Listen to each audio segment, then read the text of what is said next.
Bismillahirrahmanirrahim. Assalamualaikum warahmatullahi wabarakatuh. Teman-teman, selamat datang di perkuliahan PPKN. Sebelum memulai perkuliahan, marilah kita membaca basmalah bersama-sama.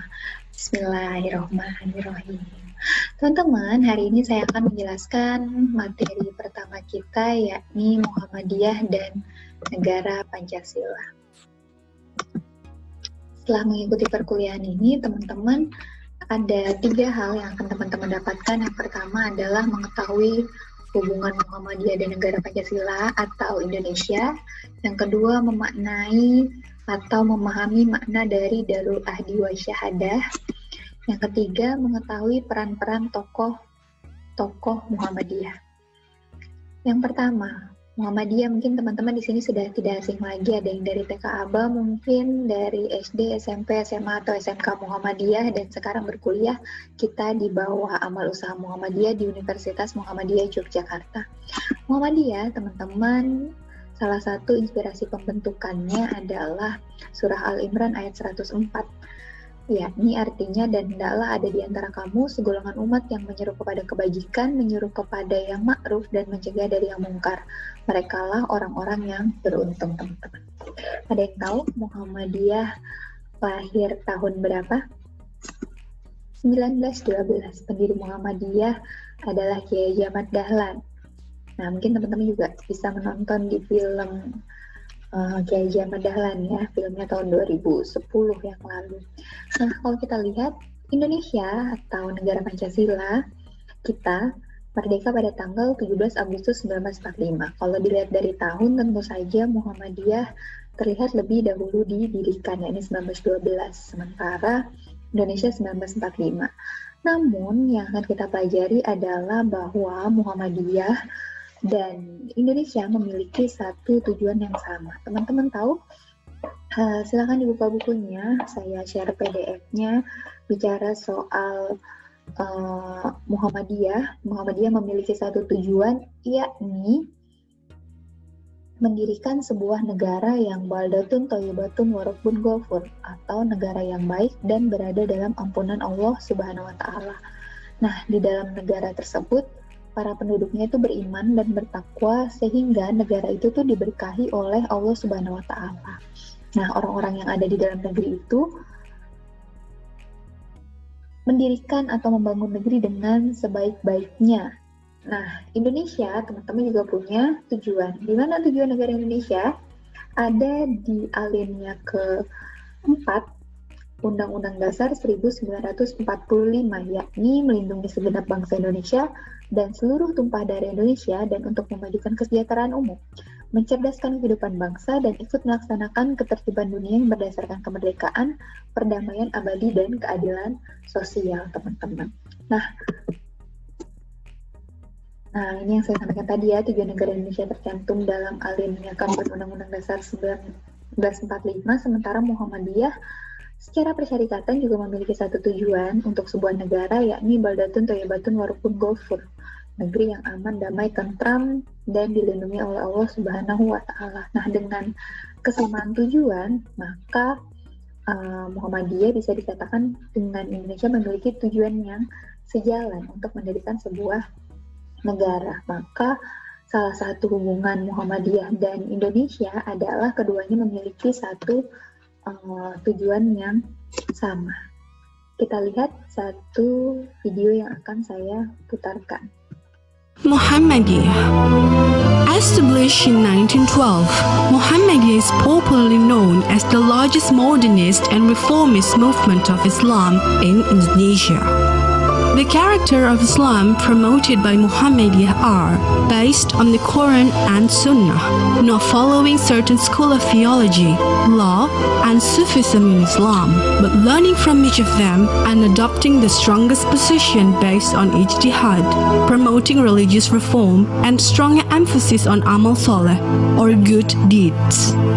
Inspired by Surah Al-Ma'un, the founder of this movement, Ahmad Dahlan, introduced 4 main focus areas: schooling, preaching, healing, and feeding.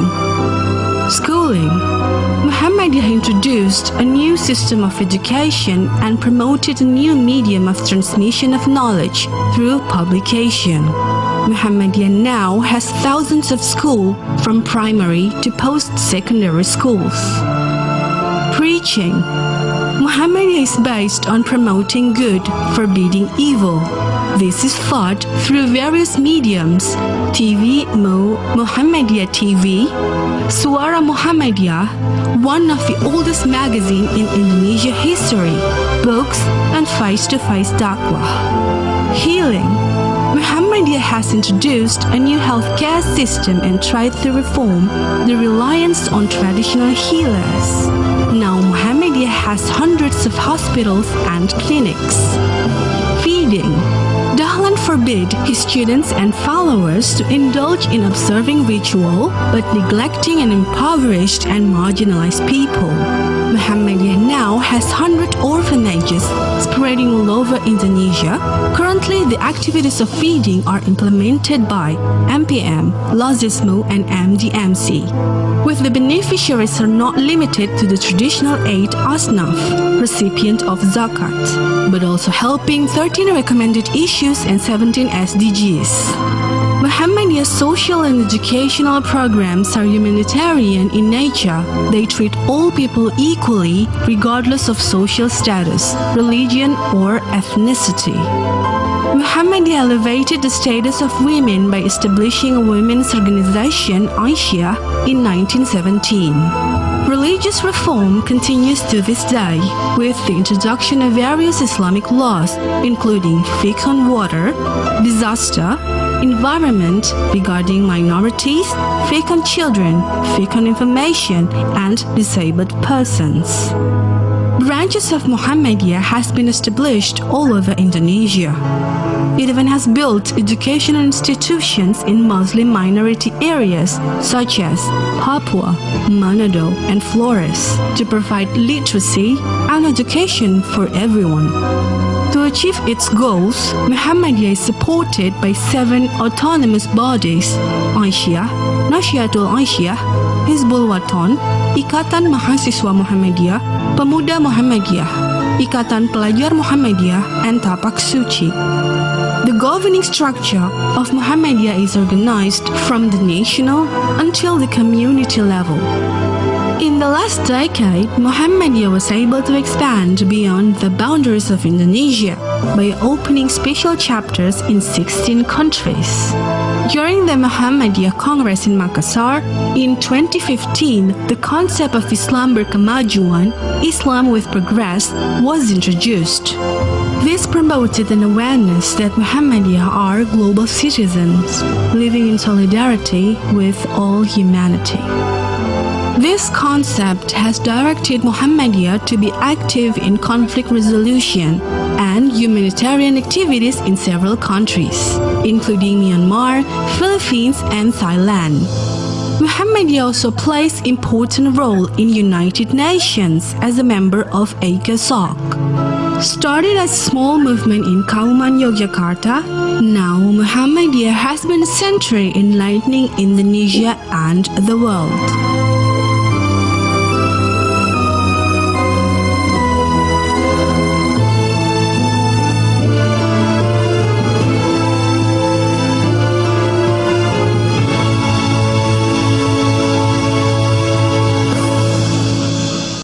Muhammadiyah.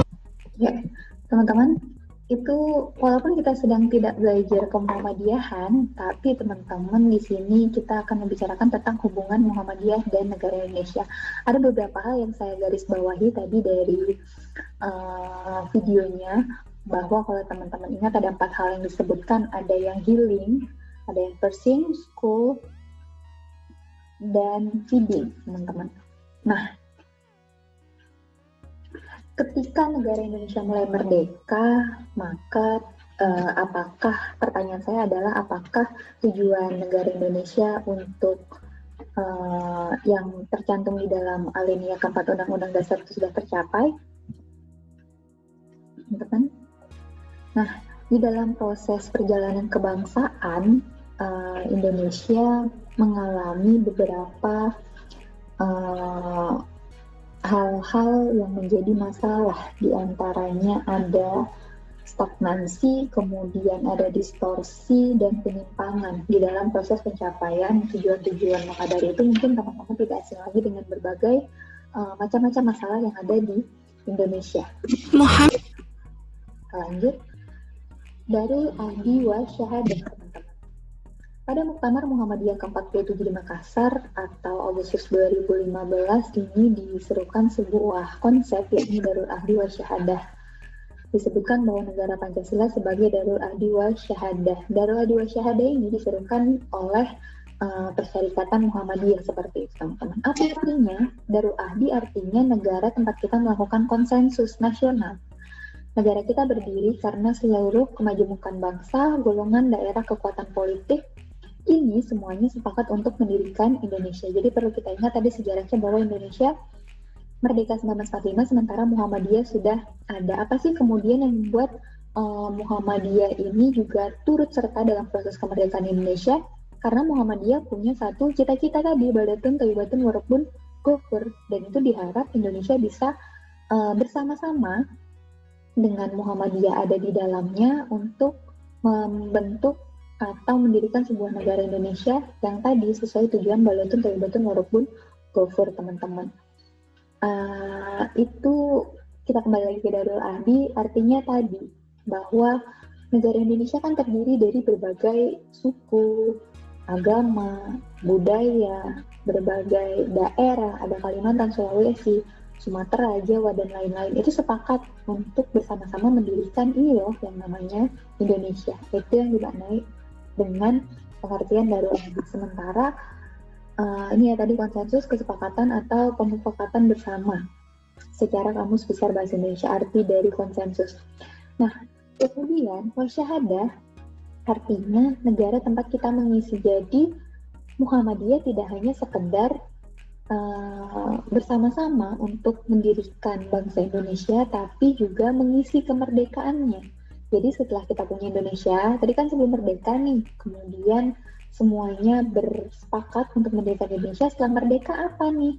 Nah, setelah merdeka, maka seluruh elemen bangsa harus mengisi bangsa ini menjadi negara yang maju, makmur, adil, bermartabat. Dengan apa Muhammadiyah mengisi kemerdekaan, teman-teman? Yakni dari video yang tadi, ada 4 hal fokus yang dilakukan, yakni ada healing, itu dengan PKU-nya, kemudian ada preaching atau dakwah, ini prodi kita nih, komunikasi dan penyiaran Islam, dakwah melalui berbagai media, kemudian ada schooling, ya, ada termasuk kita perguruan tinggi Muhammadiyah, dan terakhir ada feeding. Feeding ini santunan, kan ada yang dari lazismu, kemudian MPM, dan ada MD/MC.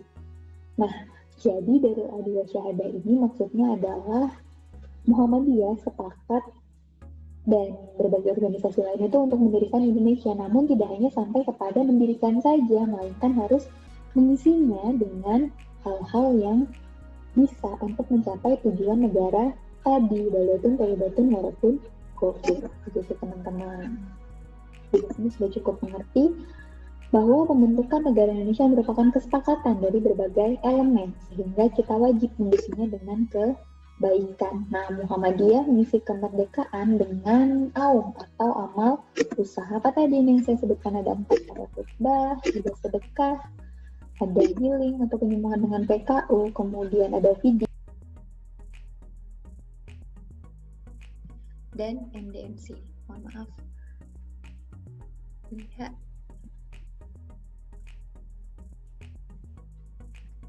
Kita lanjut, teman-teman. Selanjutnya kita masuk kepada bagian ketiga. Jadi pertama ada hubungan Muhammadiyah dan negara Pancasila, yakni memiliki satu tujuan bersama untuk mendirikan sebuah negara yang Baldatun Thayyibatun Warabun Ghafur, dan itu dioperasionalisasikan dalam pembukaan Undang-Undang Dasar 1945 alinea ke-4. Nah, kemudian yang kedua, pengertian Darul Ahdi wa Syahadah bahwa dari berbagai golongan, dari berbagai organisasi persyarikatan, salah satunya Muhammadiyah, ini sepakat untuk bersama-sama mendirikan sebuah negara Kemudian wasyahada berarti mengisi kemerdekaan yang sudah dicapai. Selanjutnya yang ketiga kita masuk kepada peran tokoh Muhammadiyah. Kita tahu bahwa Kiai Haji Ahmad Dahlan adalah pahlawan nasional, kemudian dan pendiri Muhammadiyah atau nama aslinya Muhammad Darwis. Kemudian ada Nyai Walidah, ada Insinyur Juanda, ada Kahan Muzakir, kemudian ada Amin Rais, ada Prof. Dr. Nahar Ilyas dan lain teman-teman. Nah ini saya ambil dari Tirto ID, ada Muhammad Rum, Sudirman, Buya Hamka, Kasman, Singhadi Mejo, ada Ki Bagus Adikusumo, dan nama-nama pendiri Muhammadiyah atau nama tokoh-tokoh Muhammadiyah juga diabadikan di dalam gedung-gedung di UM ya teman-teman. Ada Alfarudin A, B, ada gedung Ki Bagus Adikusumo itu gedung E, ada Siti Walidah gedung kita, kemudian ada Kasman Singhadi Mejo itu di Pasca Sarjana, seperti itu teman-teman. Tokoh Muhammadiyah yang lain ini ya, ada Ki Bagus Adikusumo, Kasman, ada Mas Mansur dan Kasman Singhadi. Ya, ini satu video mengenai peran tokoh-tokoh Muhammadiyah. Berikut daftar tokoh Muhammadiyah yang mendapat gelar pahlawan nasional. Kiai Haji Ahmad Dahlan. Kiai Haji Ahmad Dahlan bin Kiai Haji Abu Bakar lahir di Kampung Kauman, Yogyakarta. Kiai Haji Ahmad Dahlan selain dikenal sebagai pendiri Muhammadiyah, juga dikenal sebagai pahlawan nasional. Kiai Haji Ahmad Dahlan ditetapkan sebagai pahlawan nasional melalui surat keputusan Presiden nomor 657 tahun 1961. Kiai Haji Ahmad Dahlan berkontribusi besar bagi kebangkitan gerakan nasionalisme Muslim di Nusantara melalui pendidikan dan pelayanan kesehatan. Kiai Haji Ahmad Dahlan merupakan pelopor kebangkitan pendidikan bagi kaum perempuan dengan mendirikan masjid pertama perempuan pada tahun 1920 serta membuka akses pembelajaran agama bagi perempuan. Kiai Haji Ahmad Dahlan juga merupakan salah satu perintis pers Islam awal abad 20 di Jawa dengan mendirikan terbitan berkala Suara Muhammadiyah pada tahun 1915. Siti Walidah atau Nyai Ahmad Dahlan.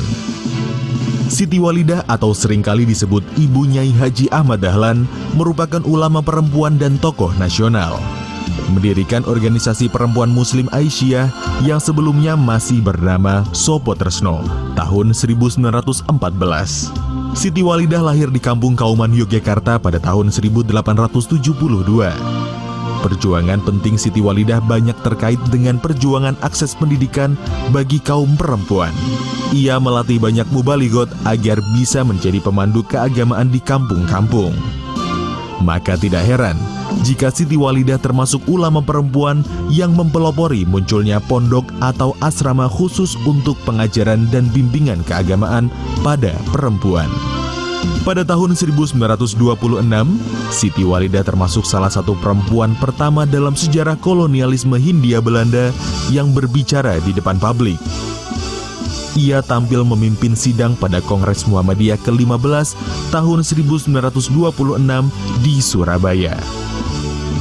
Bersama organisasi Aisyah yang didirikannya, Siti Walidah terus diingat dan dikenang sebagai pelopor hak pendidikan, politik, dan berkebudayaan bagi perempuan Muslim pribumi. Siti Walidah diberikan penghargaan dan penghormatan atas jasa-jasanya menjadi bagian dari perjuangan perempuan Republik Indonesia dengan gelar pahlawan nasional pada tahun 1971. Fatmawati Soekarno. Fatmawati lahir di Bengkulu tanggal 5 Februari 1923. Bernama asli Fatimah. Ibunya bernama Siti Khadijah, sedangkan sang ayah bernama Hasan Din. Tidak lain adalah tokoh Muhammadiyah di Bengkulu. Kontribusi Fatmawati bagi kemerdekaan Indonesia adalah keterlibatan langsungnya menjelang detik-detik proklamasi kemerdekaan pada bulan Agustus 1945. Ia berada di tengah-tengah proses pelik penentuan strategi kemerdekaan. Fatmawati banyak terlibat dalam proses diplomasi awal untuk Indonesia sebagai negara yang baru saja merdeka.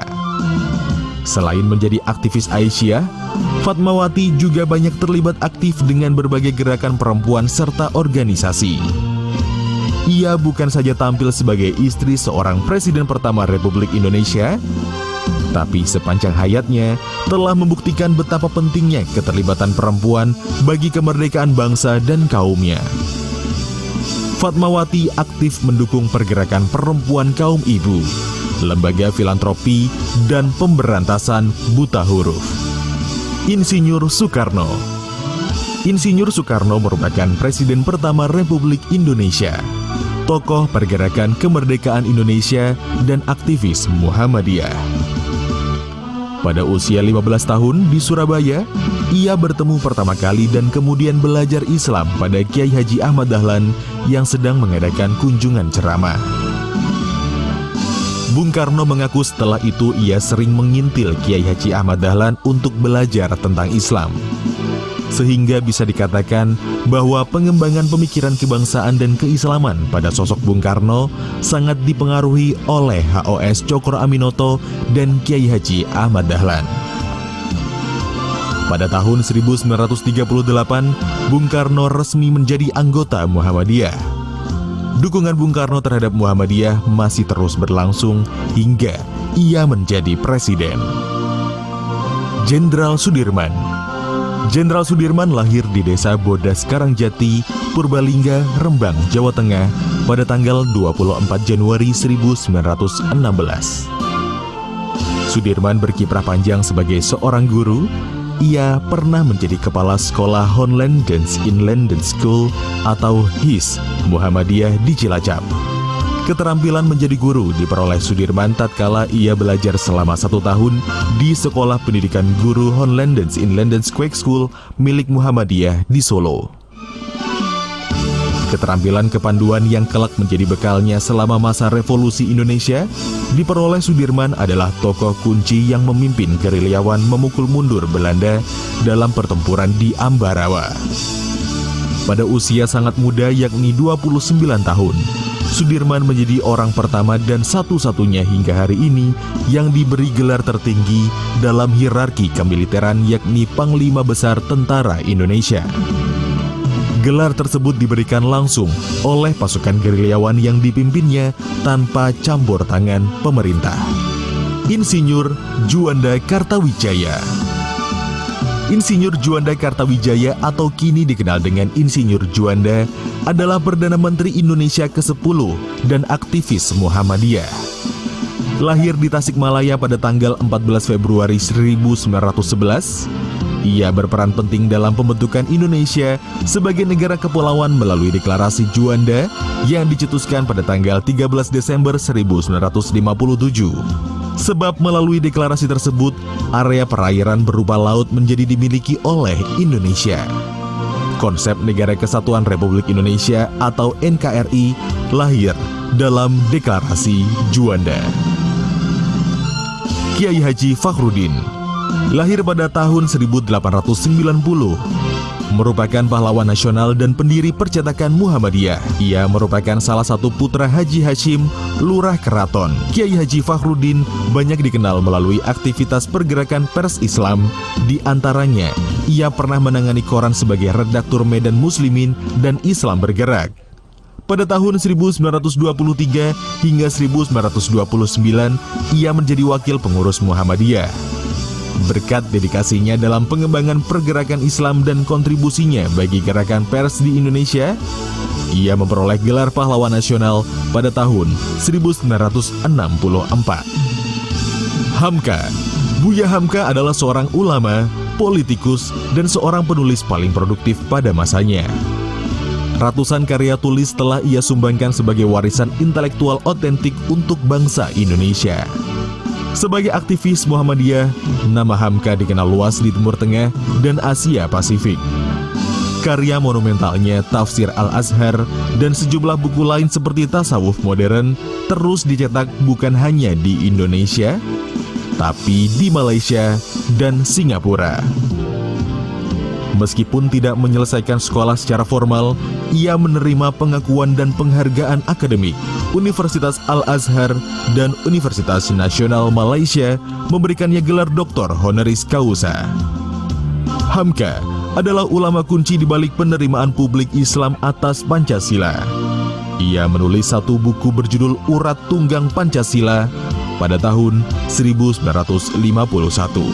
Gatot Mangkupraja merupakan pelopor pembentukan tentara peta dan Laskar Hizbullah dan ditetapkan sebagai pahlawan nasional pada tahun 2004. Kiai Haji Mas Mansur. Kiai Haji Mas Mansur lahir di Surabaya tanggal 25 Juni 1896. Merupakan aktivis Muhammadiyah, pejuang politik nasional, dan tokoh penting pergerakan Islam. Pada Kongres Muhammadiyah tahun 1937, ia terpilih menjadi ketua pengurus besar Muhammadiyah. Ia adalah seorang kosmopolit Islam, sebab ia bukan saja melibatkan diri dengan pergaulan di Hindia Belanda, melainkan juga hingga Timur Tengah. Sepanjang hayatnya, Kiai Haji Mas Mansur terlibat dengan pendirian dan inisiasi pergerakan Islam. Bersama Kiai Haji Ahmad Dahlan dan Kiai Haji Wahab Hasbullah, ia mendirikan Majelis Islam A'la Indonesia atau MIAI. Pada tahun 1938, mendirikan Partai Islam Indonesia di tahun 1938 hingga 1942. Pada masa kependudukan Jepang bersama Muhammad Hatta, Soekarno, dan Ki Hajar Dewantara, Kiai Haji Mas Mansur memimpin Putra atau Pusat Tenaga Rakyat. Pemerintah Indonesia pada tahun 1964 memberi penghormatan yang tinggi atas jasa-jasanya memajukan bangsa dengan gelar pahlawan nasional. Ki Bagus Hadikusumo. Ki Bagus Hadikusumo lahir di Yogyakarta tanggal 24 November 1890. Ketua Pengurus Besar Muhammadiyah pada tahun 1944 hingga 1953 dan tokoh kemerdekaan Republik Indonesia. Ia adalah figur penting perumusan dasar negara, yakni Pancasila dan UUD 1945. Pada tahun 2015, Ki Bagus Hadikusumo mendapat penghormatan sebagai pahlawan perintis kemerdekaan nasional Indonesia. Kasman Singodimedjo. Kasman Singodimedjo lahir di Purworejo pada tanggal 25 Februari 1904. Ia terlibat dalam proses perumusan dasar negara bersama Ki Bagus Hadikusumo. Sebagai anggota Muhammadiyah, Kasman berperan penting menjembatani perundingan antara kelompok Islam yang menginginkan penetapan Piagam Jakarta dan kelompok nasionalis dengan versi Pancasila yang baru. Ia pernah menjadi Ketua Komite Nasional Indonesia Pusat pada tahun 1945 hingga 1950. Nani Wartabone. Nani Wartabone lahir tanggal 30 April 1907 di Gorontalo. Ia merupakan tokoh pergerakan nasional sekaligus aktivis Muhammadiyah. Pada tahun 2003, ia dianugerahi gelar pahlawan nasional. Abdul Kahar Muzakir. Profesor Kiai Haji Abdul Kahar Muzakir lahir di Gunung Kidul tanggal 16 April 1907. Ia adalah tokoh Muhammadiyah yang terlibat langsung sebagai anggota BPU PKI. A.R. Baswedan. Abdurrahman Baswedan lahir di Surabaya tanggal 9 September 1908. Seorang jurnalis, diplomat, dan aktivis Muhammadiyah. A.R. Baswedan pernah menjadi pengasuh kolom harian milik Muhammadiyah bernama Mercusuana. Ia merupakan tokoh penting di balik deklarasi Sumpah Pemuda Keturunan Arab di Semarang sebagai bukti komitmen nasionalisme peranakan Arab.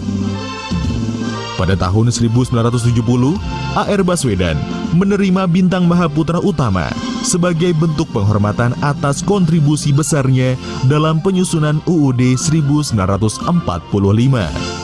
Gelar pahlawan nasional diterimanya pada tahun 2018.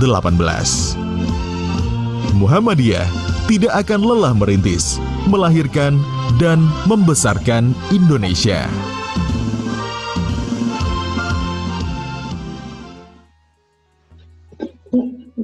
Teman-teman, tadi merupakan beberapa review dari dan penjelasan mengenai tokoh-tokoh Muhammadiyah dan perannya. Sehingga pada materi hari ini ada 3 hal teman-teman yang kita dapatkan yang pertama adalah bagaimana hubungan Muhammadiyah dan negara Pancasila, atau bagaimana hubungan Muhammadiyah dan Indonesia, bahwa Muhammadiyah dan Indonesia memiliki satu tujuan yang sama, untuk menciptakan suatu negara yang aman, damai, tentram, dan di dalam prosesnya tentu banyak sekali terdapat masalah-masalah di dalamnya, sehingga dalam proses perjalanan Indonesia untuk mencapai tujuannya ini perlu upaya-upaya yang dilakukan.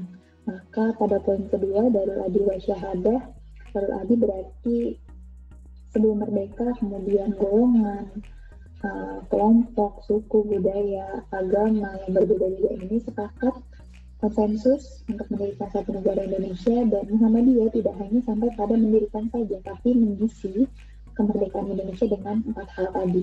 Ada schooling, dengan sekolahnya mulai dari TK ABA, SD, SMP, SMA, Muhammadiyah sampai perguruan tinggi. Kemudian ada nursing, teman-teman. Itu di bagian dakwah melalui TV Muhammadiyah, kemudian suara Muhammadiyah, suara Aisyah. Kemudian ada healing, itu di rumah sakit, PKU, dan terakhir feeding melalui Lazistu, kemudian MPM dan MDMC, dan yang terakhir para tokoh-tokoh Muhammadiyah. Ada banyak sekali teman-teman, mulai dari Kiai Ahmad Dahlan sampai kepada yang sekarang mungkin masih tetap ada mengisi kemerdekaan Indonesia. Gitu dari saya, teman-teman. Terima kasih. Jika ada diskusi, silahkan ditinggalkan di forum diskusi yang ada di dalam e-learning yang sudah disediakan. Saya akhiri. Assalamualaikum warahmatullahi wabarakatuh.